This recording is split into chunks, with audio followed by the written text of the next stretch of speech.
നമസ്കാരം. നമ്മൾ വന്ന് നിൽക്കുന്നത് ഉപ്പുതറ പഞ്ചായത്തിലെ 9 ഏക്കർ എന്ന് പറഞ്ഞ ഒരു സ്ഥലത്താണ്. നമ്മളെ ഇവിടെ ഒരു മനോഹരമായ കാഴ്ചയുണ്ടെന്ന് പറഞ്ഞ് പ്രമോദും അതുപോലെ ഷിജോയും ഇദ്ദേഹമൊക്കെ കൂടി നമ്മളെ ഇവിടെ കൊണ്ടുവന്നിരിക്കുകയാണ്. കാഴ്ച അതിമനോഹരമാണ്. ഇത് കുറിഞ്ഞി ഇനത്തിൽപ്പെട്ടതാണ് അല്ലേ? മേട്ടുകുറിഞ്ഞി ഇനത്തിൽപ്പെട്ടതാണ്. ഇടുക്കി ജില്ലയിലെ വിവിധ ഇടങ്ങളിലാണ്, അത് 1-2 സ്ഥലങ്ങളിലായി. ഇതിപ്പോൾ ഉപ്പുതറ 9 ഏക്കറിലാണ് മേട്ടുകുറിഞ്ഞി പൂത്ത് നിൽക്കുന്നത്. എന്തായാലും ആ മേട്ടുകുറിഞ്ഞി പൂത്ത് നിൽക്കുന്നതിൻ്റെ കാഴ്ച കൂടി നമുക്ക് നോക്കാം.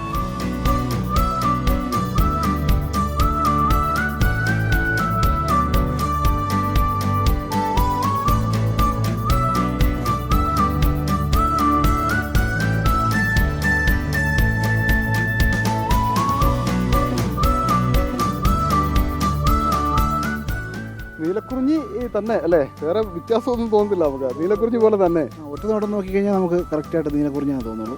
പക്ഷേ പേര് വരുമ്പം മേട്ടുകുറിഞ്ഞിയായിട്ട് മാറും. കാരണം ഉയരം കുറവാണ് ഈ കുറിഞ്ഞിപ്പൂ. ഇതിൻ്റെ പ്രത്യേകതയാണ്.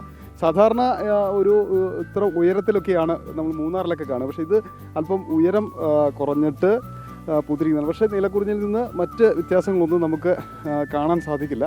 ഇപ്പോൾ കല്യാണത്തണ്ടിലുണ്ട്, പരുന്തുംപാറയുണ്ട്. പക്ഷേ ഇവിടെ എന്ന് പറയുമ്പോൾ നല്ല നമുക്ക് അധികം താഴ്ച വരുന്നില്ല, പെട്ടെന്ന് കാണാൻ പറ്റും. ഈ പൂത്ത് നിൽക്കുന്നതിൽ ഇടുക്കി ജില്ലയിൽ വിവിധ ഇടങ്ങളിൽ, അതായത് 3 ഇടങ്ങളിൽ പൂത്തിരിക്കുന്നതിൽ ഏറ്റവും മനോഹരമായിട്ട് നിൽക്കുന്ന ഇവിടെയാണ്. നമുക്ക് തോന്നുന്നു അതിൻ്റെ ആ ഒരു മനോഹരമായ ഈ ഡ്രോൺ വിഷ്വൽസ്, ഹെലിക്യാം വിഷ്വൽസ് കൂടി നമുക്കൊന്ന് പ്രേക്ഷകരെ കാണിക്കാം അല്ലേ?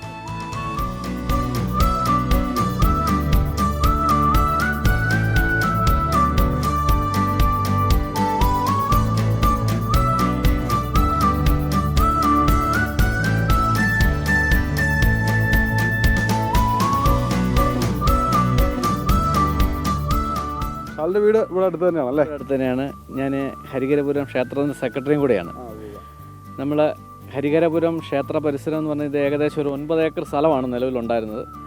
അത് കാലഹരണപ്പെട്ട ഏകദേശം ഇപ്പോൾ ഒരു 5 ഏക്കറോളം സ്ഥലം ക്ഷേത്രത്തിൻ്റെ അധീനതയിലുണ്ട്. ആ ക്ഷേത്രത്തിൻ്റെ അധീനതയിലുള്ള സ്ഥലത്താണ് ഇപ്പോൾ ഈ നീലക്കുറിഞ്ഞി പൂത്തിരിക്കുന്നത്. ഇതാദ്യമായിട്ടാണ് ഈ ക്ഷേത്ര പരിസരത്ത് ഇങ്ങനെ ഒരു നീലക്കുറിഞ്ഞി പൂക്കുന്നതും നമ്മുടെ ശ്രദ്ധയിൽപ്പെടുന്നതും. അങ്ങനെ നമ്മുടെ ആൾക്കാരെല്ലാം ഇവിടെ എത്തുകയും അതുപോലെ തന്നെ വാഗമണ്ണ് വിവിധ മേഖലകളിൽ നിന്ന് ടൂറിസ്റ്റ് ആൾക്കാർ നിലവിലിപ്പോൾ ഇവിടെ സഞ്ചാരം ഇവിടെ നിലവിൽ ഉണ്ട്. ഒരു വിനോദസഞ്ചാരത്തിന് വലിയ സാധ്യതയുള്ള പ്രദേശം.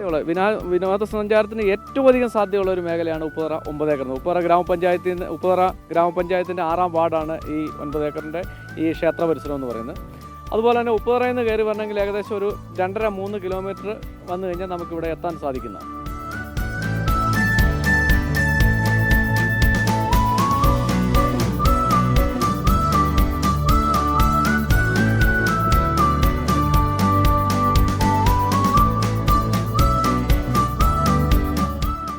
ഇവിടെ കുറച്ച് ആളുകളൊക്കെ വന്നിട്ടുണ്ട്. നമുക്ക് അവരുടെ ഈ കാഴ്ച അനുഭവം കൂടി ഒന്ന് ചോദിച്ചു നോക്കാം.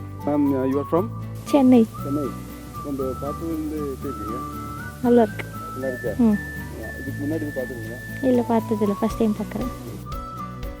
ചെന്നൈയിൽ നിന്ന് വന്നയാളാണ്, ആദ്യമായിട്ട് കണ്ടതാണെന്ന് പറഞ്ഞു. വേറെ കുറച്ച് ആൾക്കാരൊക്കെ ഉണ്ട്. എവിടുന്നാണ്? എറണാകുളം. എറണാകുളം.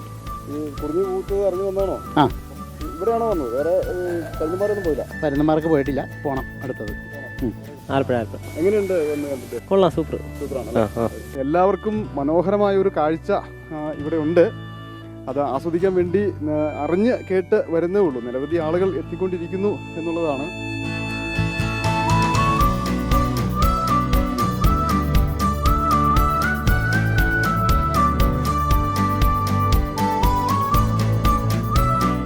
കുറിഞ്ഞിപ്പൂക്കൾ എന്നും ഒരു വിസ്മയ കാഴ്ചയാണ്. മേട്ടുകുറിഞ്ഞിയെങ്കിലും ഇടുക്കിയിൽ വീണ്ടും പൂത്തുലഞ്ഞപ്പോൾ ആ പൂക്കാലം ആസ്വദിക്കാൻ വിവിധ മേഖലകളിൽ നിന്ന് നിരവധി സഞ്ചാരികളാണ് ഈ മലമുകളിലേക്ക് എത്തുന്നത്. വീഡിയോ ജേർണലിസ്റ്റ് സന്തോഷ് ചേകവർക്കൊപ്പം reporter Sandeep Rajakkad, in reporter Idukki.